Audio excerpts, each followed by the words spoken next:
ঈদ শেষে ঢাকায় ফিরছেন রাজধানীবাসী। এ বিষয়ে জানতে চাচ্ছি রাজধানীর কমলাপুর ট্রেন স্টেশনে। সেখানে আছেন সহকর্মী কায়কোবাদ মাহমুদ। কায়কোবাদ, এ পর্যন্ত কয়টি ট্রেন এসেছে? যাত্রীদের ভিড় কেমন দেখছেন?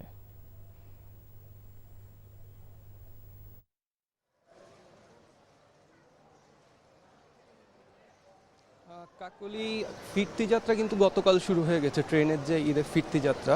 আর আজ কিন্তু দ্বিতীয় দিন। আমরা কিন্তু এখন পর্যন্ত কিন্তু সেরকম ভিড় এখনও দেখতে পাচ্ছি না ফিরতি যাত্রায়।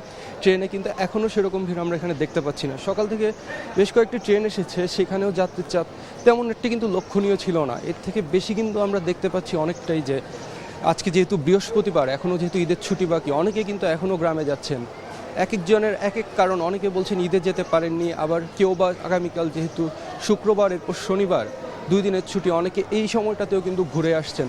যার ফলে আমরা কিন্তু যাওয়ার যাত্রীদের কিন্তু মোটামুটি একটি চিত্র কিন্তু আমরা দেখতে পাচ্ছি এখানে। আর এছাড়া যারা ফিরছেন তারা এবার কিন্তু বেশ খুশি যে এখন পর্যন্ত নির্বিঘ্নে তারা কিন্তু তাদের ঈদ যাত্রা এবং ঈদের ফিরতি যাত্রাটাও পাচ্ছেন। তো এই চিত্রটাও কিন্তু তারা আমাদের বলছেন। তারা বলছেন যে এবারে ঈদটা কিন্তু বেশ আনন্দদায়ক ছিল তাদের জন্য। তারা যেহেতু যাওয়ার সময় কোনো কষ্ট করতে হয়নি, তেমন একটি ফিরতি পথটাও একই রকম যাচ্ছে। তো সব কিছু মিলে এখানে কিন্তু যাত্রীরা এবার ঈদের যাত্রা এবং ফিরতি যাত্রা উভয়টি নিয়ে কিন্তু তারা সন্তুষ্টি জানাচ্ছেন। কিন্তু এখানে এখন পর্যন্ত আমরা তা কিন্তু দেখতে পাচ্ছি। আর এখন পর্যন্ত ট্রেন যেগুলি আসছে, যাত্রীরা আমাদেরকে বলছে তারা আসলে নির্বিঘ্নে আসতে পারছে। সব কিছু মিলে যাত্রীরা আসলে সন্তুষ্টি প্রকাশ করছেন এখন পর্যন্ত। কাকলি।